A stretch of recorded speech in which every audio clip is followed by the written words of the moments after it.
हिंदी शिक्षिका LPM public school के online कक्षा में आप सभी का हार्दिक स्वागत करती हूँ। प्यारे बच्चों, आप सभी स्वस्थ रहें, प्रसन्न रहें, मुस्कुराते रहें, आपका दिन शुभ हो। तो चलिए आज की कक्षा आरंभ करते हैं। देखिए बच्चों, आज हम सब अपनी पाठ्य पुस्तक हिंदी व्याकरण के प्रकरण है अर्थ के आधार पर वाक्य भेद, इसको पढ़ेंगे, समझेंगे कि अर्थ के आधार पर वाक्य भेद क्या होते हैं। तो सबसे पहले हम जानेंगे कि वाक्य किसे कहते हैं। देखिए, वर्णों के सार्थक समूह को शब्द कहते हैं और शब्दों के सार्थक समूह को, वर्णों के मेल से शब्द बनते हैं, शब्दों के मेल से वाक्य बनते हैं और वाक्यों के मेल से भाषा बनती है। तो हम लोग वाक्य भेद में देखेंगे कि भाषा जो होती है, सबसे पहले भाषा देखिए हमारे विचारों का आदान प्रदान करती है। हम लोग मौखिक भाषा में एक दूसरे से बातचीत करते हैं, ठीक है। हमारे आसपास जितने भी लोग हैं उनसे हम मौखिक भाषा में बात करते हैं, और जो हमसे दूर हैं उनसे हम किस तरह से बात कर सकते हैं। उनसे बात करने के लिए हम लिखित भाषा का भी प्रयोग करते हैं, ईमेल के माध्यम से, पत्र के माध्यम से, ठीक है। तो शब्द जो है वाक्यों में प्रयुक्त होकर पद बन जाते हैं। कहने का मतलब शब्द और पद में क्या अंतर है, इसको भी जानना आवश्यक है। शब्द जो होते हैं, जैसे उदाहरण देखिए शब्द का मोहन, मोहन एक शब्द है, यह क्या है, स्वतंत्र है, स्वतंत्र शब्द है मोहन। और जब हम इस मोहन का वाक्य में प्रयोग कर देंगे कि मोहन पुस्तक पढ़ता है, मोहन पुस्तक पढ़ता है, इस तरह से जब हम वाक्य में प्रयोग कर देंगे तो जो ये मोहन शब्द है ये वाक्य में प्रयोग हो गया और यह व्याकरण के नियमों में बंध गया। इसलिए मोहन जो शब्द है यह स्वतंत्र है और जो पद होते हैं वो क्या होते हैं, वो नियमों में बंधे होते हैं। जब किसी शब्द को हम वाक्य में प्रयोग कर देते हैं तो वही पद कहलाते हैं, वही क्या कहलाते हैं, पद। तो इस प्रकार आप समझ गए होंगे कि शब्द और पद में क्या अंतर है। शब्द का मतलब स्वतंत्र और पद का मतलब कि जब कोई शब्द हम वाक्य में प्रयोग कर देते हैं तो वह व्याकरण के नियमों में बंध जाता है, उसे ही पद कहते हैं।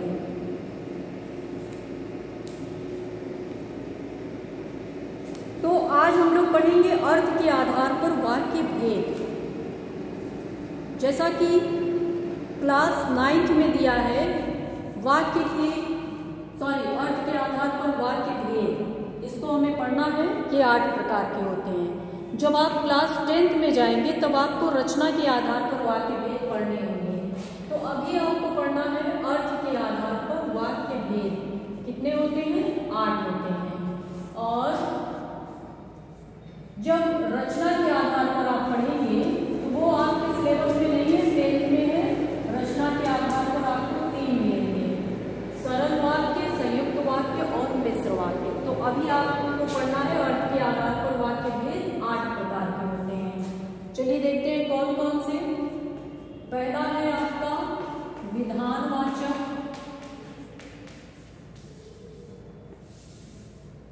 दूसरा क्या है, निषेधवाचक।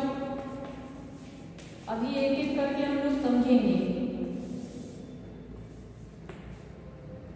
तीसरा क्या है,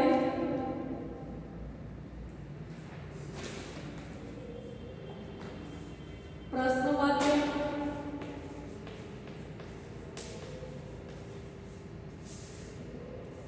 चौथा क्या है, आज्ञावाचक।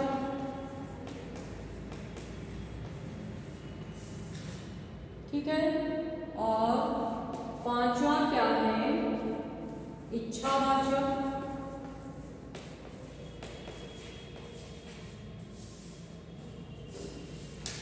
और छठा आपका है बोधक,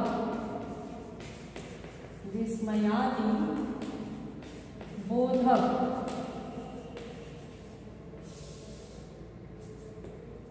सातवां है संदेहवाचक, संदेहवाचक।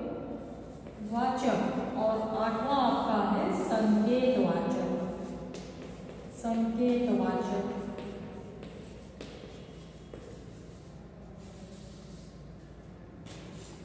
ठीक है, तो अर्थ के आधार पर वाक्य भेद हम लोग देखेंगे। हम लोगों ने समझा अर्थ के आधार पर वाक्य भेद। सबसे पहले वाक्य किसे कहते हैं? शब्दों के सार्थक समूह को वाक्य कहते हैं। और वाक्य के अंग होते हैं दो, कौन कौन से? उद्देश्य और विधेय। जैसे मोहन पुस्तक पढ़ता है, मोहन उद्देश्य है और इसके बारे में कहा जा रहा है तो वह विधेय है। ठीक है, इसके बाद वाक्य के भेद होते हैं दो, अर्थ के आधार पर और रचना के आधार पर। तो अर्थ के आधार पर हमें अभी पढ़ना है और रचना के आधार पर 10th में पढ़ना है, क्योंकि 9th के सिलेबस में यही है। तो चलिए, रचना के आधार पर 8 है, अर्थ के आधार पर 8 है। इसको हम लोग एक एक करके समझते हैं। विधानवाचक क्या होता है? जो भी सरल वाक्य होता है वही विधानवाचक कहलाता है। जैसे मोहन पुस्तक पढ़ता है, ये एक सरल वाक्य है, इसे विधानवाचक वाक्य भी कहते हैं। और निषेधवाचक में क्या है? नकारात्मकता का बोध होता है। जैसे इसमें नहीं और मत का प्रयोग करते हैं। ठीक है, ना, नहीं, मत। जैसे मोहन पुस्तक नहीं पढ़ता है, मोहन पुस्तक नहीं पढ़ता है, इस तरह से नहीं का प्रयोग इसमें हम करते हैं। विधानवाचक मतलब सरल वाक्य। और निषेधवाचक में नहीं, न, मत, इसका प्रयोग करते हैं कि वह पुस्तक नहीं पढ़ता है। प्रश्नवाचक में हम प्रश्न पूछते हैं। जैसे क्या वह घूमने जाएगा? क्या वह घूमने जाएगा? इसमें हम प्रश्न पूछते हैं। जितने भी, चाहे जैसे भी, जिस तरह से हम प्रश्न पूछेंगे वो हमारा प्रश्नवाचक में आएगा। और आज्ञावाचक में क्या होता है? हम आज्ञा देते हैं। जैसे इसमें आज्ञा, आदेश, निर्देश, चेतावनी, विनय, प्रार्थना, इसके भाव होते हैं। जैसे हम बोलते हैं चुपचाप बैठ जाओ, आज्ञा दे रहे हैं कि चुपचाप बैठ जाओ, कृपया आप यहाँ से चले जाइए। इस तरह अगर बोल दिए तो इसमें हम उनसे अनुनय विनय कर रहे हैं कि आप यहाँ से चले जाइए। और तारों से दूर रहें, इनमें करंट प्रवाहित है, चेतावनी दे रहे हैं कि तारों से दूर रहें। तो ये सब क्या है? हमारे आज्ञावाचक में है। और इच्छावाचक में हम अपनी इच्छा व्यक्त करते हैं। जैसे इसमें इच्छा, कामना, आशीर्वाद आदि शब्दों का प्रयोग होता है। जैसे कहते हैं आपकी यात्रा मंगलमय हो। ठीक है, शाबाश, 9 वर्ष की शुभकामनाएं, भगवान तुम्हारा भला करे। ये सब क्या है? आशीर्वाद है, इच्छा है, कामना है। आज तो बस बारिश आ जाए। तो ये सब किसके अंतर्गत आएगा? इच्छावाचक के अंतर्गत। और विस्मयादि बोधक में क्या आएगा? आश्चर्य वाले शब्द आएंगे। जैसे हर्ष, शोक, विस्मय, घृणा, पीड़ा, ऐसे आश्चर्य वाले शब्द आएंगे। जैसे वाह, क्या सुंदर दृश्य है। जब हम लिखेंगे वाह, आश्चर्य करेंगे, तो यहाँ विस्मयादि बोधक चिन्ह का प्रयोग करके और लिखेंगे क्या सुंदर दृश्य है या कितना सुंदर दृश्य है। या बोलेंगे अरे इधर गड्ढा है, अरे तुमने यह क्या कर दिया। इस तरह से अगर हम कुछ बोलते हैं तो उसमें बोलने के बाद विस्मयादि बोधक चिन्ह का प्रयोग करके ही आगे लिखेंगे। और संदेहवाचक में क्या होता है, संदेह किया जाता है, संभावना व्यक्त की जाती है। जैसे शायद आज वर्षा होगी, संभावना है कि शायद आज वर्षा होगी। अब तक तो पिताजी आ गए होंगे, अब तक तो पिताजी आ गए होंगे। सभी छात्र आज कक्षा में होंगे। जैसे मान लीजिए आज हम विद्यालय नहीं आए और सारे बच्चे आ गए हैं, तो घर पर हम सोचेंगे कि अभी सारे बच्चे कक्षा में बैठे होंगे, तो यह संदेह के अंतर्गत आएगा, संदेह या संभावना।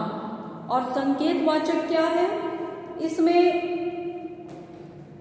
संकेत का पता किया जाता है। इसमें जोड़े वाले शब्द मिलेंगे आपको, यदि तो, यदि परिश्रम करते तो पास हो जाते, यदि मौसम अच्छा रहा तो शाम को घूमने चलेंगे। इसमें यदि और तो का प्रयोग होता है। यदि वर्षा होती तो फसल अच्छी होती। ठीक है, इस तरह से अर्थ के आधार पर 8 प्रकार के वाक्य हैं, जिनके अंतर्गत हम लोगों ने इन 8 वाक्य को समझा कि इनको क्या कहते हैं। अब हम देखते हैं वाक्य परिवर्तन क्या होता है या रूपांतरण। जब एक वाक्य का किसी दूसरे वाक्य में रूपांतरण होता है तो उसे ही वाक्य परिवर्तन कहते हैं। चलिए, जैसे इधर थोड़ा सा नोट कर लीजिए आप लोग। मान लीजिए विधानवाचक में है, विधानवाचक में दे दिए तान्या कार चलाती है, तान्या कार चलाती है, ये आपका विधानवाचक है। तान्या कार चलाती है, लिखा है ना, ये आपका विधानवाचक वाक्य के अंतर्गत आएगा। और अगर इसे हम प्रश्नवाचक में बदलेंगे, निषेधवाचक, ये निषेधवाचक है, इसमें अगर हम बदलेंगे तो हो जाएगा तान्या कार नहीं चलाती है, तान्या कार नहीं चलाती है। और अगर प्रश्नवाचक में बदलेंगे तो हमारा हो जाएगा क्या तान्या कार चलाती है। इस तरह से हम वाक्य का रूपांतरण कर सकते हैं। ठीक है, जैसे ध्यान से सुनिए, कोई विधानवाचक वाक्य है, विधानवाचक, उसे प्रश्नवाचक में परिवर्तित करना है। जैसे छात्र पिकनिक पर जा रहे हैं, तो प्रश्नवाचक में हम बदलेंगे क्या छात्र पिकनिक पर जा रहे हैं। और कोई विधानवाचक है, उसको विस्मयवाचक में बदलना है। जैसे बहुत गर्मी है, तो इसको विस्मयवाचक में हम बदलेंगे कि उफ कितनी गर्मी है। फिर विधानवाचक वाक्यों को इच्छावाचक वाक्य में बदलेंगे कि अब उसकी नौकरी लग जाएगी। ये विधानवाचक है, तो इसको हम इच्छावाचक में बदलेंगे कि अब उसकी नौकरी लगनी चाहिए। फिर विधानवाचक वाक्य है, उसको आज्ञावाचक में बदलेंगे, अब उसकी नौकरी लग जाएगी, तो अब उसकी नौकरी लगनी चाहिए, इच्छावाचक। अब हमें विधानवाचक वाक्य को आज्ञावाचक में बदलना है। जैसे मीना बाजार जाएगी, तो हम आज्ञा दे रहे हैं कि मीना बाजार जाओ। फिर विधानवाचक को संदेहवाचक में बदलेंगे तो हो जाएगा आज वर्षा होगी, शायद आज वर्षा होगी, संभावना व्यक्त हो रहा है। ठीक है, तो इस तरह से बच्चों आज हम लोगों ने क्या क्या समझा। वाक्य के माध्यम से ही हम अपने भाव, विचारों या संदेशों की अभिव्यक्ति करते हैं। ठीक है, वाक्य के 2 मुख्य अंग होते हैं। पहले तो देखिए, शब्दों के सार्थक समूह को वाक्य कहते हैं, और वाक्य के 2 अंग होते हैं, उद्देश्य और विधेय। उद्देश्य कर्ता को कहते हैं, जिसके बारे में कुछ कहा जाए उसे उद्देश्य कहते हैं, और जिसके बारे में कुछ किया जाए उसे विधेय कहते हैं। और वाक्य के के दो भेद होते हैं, अर्थ के आधार पर, रचना के आधार पर। अर्थ के आधार पर 8 होते हैं, रचना के आधार पर 3 होते हैं। तो इस तरह से हमारे 9th क्लास में अर्थ के आधार पर 8 भेद जो दिए हैं उसको हम लोगों ने पढ़ा। अब रचना के आधार पर हम लोग 10th क्लास में पढ़ेंगे। ठीक है, तो इसे आप लोग अपनी फेयर कॉपी में अच्छे से लिख लीजिए। उम्मीद करती हूँ कि आपको अच्छे से समझ में आया होगा। अगर न समझ में आया हो तो आप लोग लाइव क्लास में भी पूछ सकते हैं और कमेंट भी कर सकते हैं। जो भी समस्या आपकी होगी उसका समाधान किया जाएगा। और आप लोग अधिक से अधिक प्रैक्टिस करते रहिए। इन सब चीज़ों को जितना आप प्रैक्टिस करेंगे उतना ही जल्दी समझ में आएगा। तो चलिए अब आज के लिए बस इतना ही। धन्यवाद।